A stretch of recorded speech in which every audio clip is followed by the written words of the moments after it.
অবসান। 22 একর জমির উপর প্রায় 200 কোটি টাকা খরচ করে পুরীর জগন্নাথ মন্দিরের আদলে দীঘায় তৈরি হলো জগন্নাথ মন্দির। গতকাল দুপুরে দীঘার জগন্নাথ মন্দিরের উদ্বোধন করেন রাজ্যের মুখ্যমন্ত্রী মমতা বন্দ্যোপাধ্যায়। এরপরে ঐতিহাসিক এই ঘটনার সাক্ষী রাখতে মুখ্যমন্ত্রী রাজ্যের প্রতিটি বাড়িতে প্রসাদ ও ছবি পৌঁছে দেওয়ার কথা ঘোষণা করেন। সেই ঘোষণার পরের দিনই পাণ্ডবেশ্বর বিধানসভার বিধায়কের উদ্যোগে এলাকায় শুরু হলো প্রসাদ বিতরণ কর্মসূচি। এদিন পাণ্ডবেশ্বর বিধানসভার গৌরবাজার গ্রামে বাড়ি বাড়ি গিয়ে নিজ হাতে প্রসাদ বিতরণ করলেন পাণ্ডবেশ্বর বিধায়ক নরেন্দ্রনাথ চক্রবর্তী।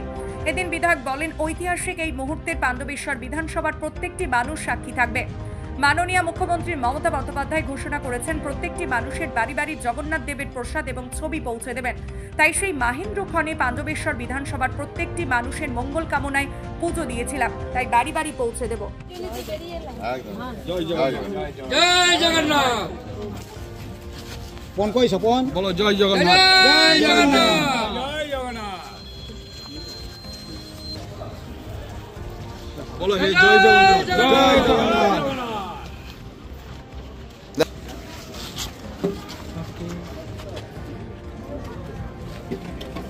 জয় জগন্নাথ।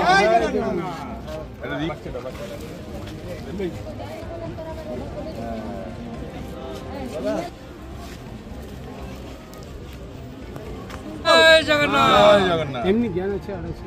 বাংলার মাননীয় মুখ্যমন্ত্রী মমতা বন্দ্যোপাধ্যায় শ্রী চৈতন্যদেবের পর বাংলায় একটা নবজাগরণ করেছিল।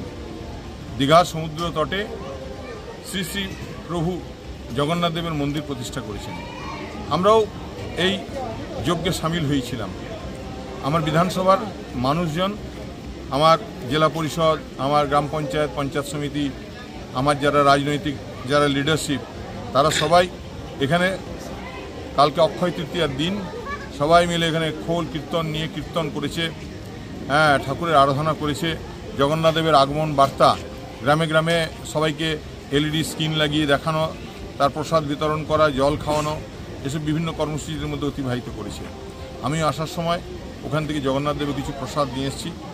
আজকে আমাদের একটা ব্লাড ডোনেশন ক্যাম্প আছে, সেই ক্যাম্পে আমরা সমস্ত এদিকে জগন্নাথ দেবের চাবির রিং দিয়ে তাদেরকে উৎসাহিত করলাম এবং সেই সঙ্গে আমরা আজকে বাড়ি বাড়ি যে প্রসাদ নিয়ে এসেছি। গৌরবাজার দেবভূমি, গৌরবাজার ধর্মীয় মানুষের বাস, পাড়ায় পাড়ায় মন্দির, সেইখানে আমরা গৌরবাজার গ্রামে আজ থেকে সূচনা করলাম যে প্রতিটি বাড়িতে বাড়িতে প্রসাদ পৌঁছে দেওয়ার।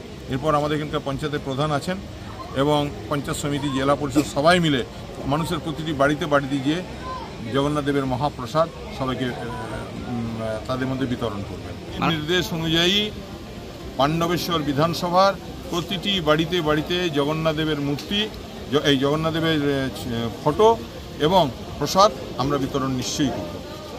আমরা আমার জেলা পরিষদের কর্মাধ্যক্ষ, 2 কর্মাধ্যক্ষ, উপাধ্যক্ষ এবং কর্মাধ্যক্ষ 2 জন আছেন।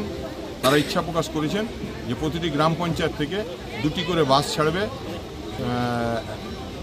আজ একটা গ্রাম পঞ্চায়েত, কাল একটা গ্রাম পঞ্চায়েত একটা যাবে, আবার ব্যাক করে 12টা গ্রাম পঞ্চায়েত থেকে 24টি বাস দীঘার উদ্দেশ্যে রওনা হবে এবং পরে এদের গ্রামের মানুষের কমপ্লিট হয়ে গেল পর, যারা ধর্মপিপাসু মানুষ তারা যাওয়ার পর আমাদের নেতারাও সবাই আগ্রহী যে দাদা তুমি দেখে এলে, আমার সাথে ছবিতে দেখেছে, সবাই বলছে আমরাও যাব। তাই তারপরে আমরা আবার সবাই মিলে জগন্নাথ দর্শনে যাব।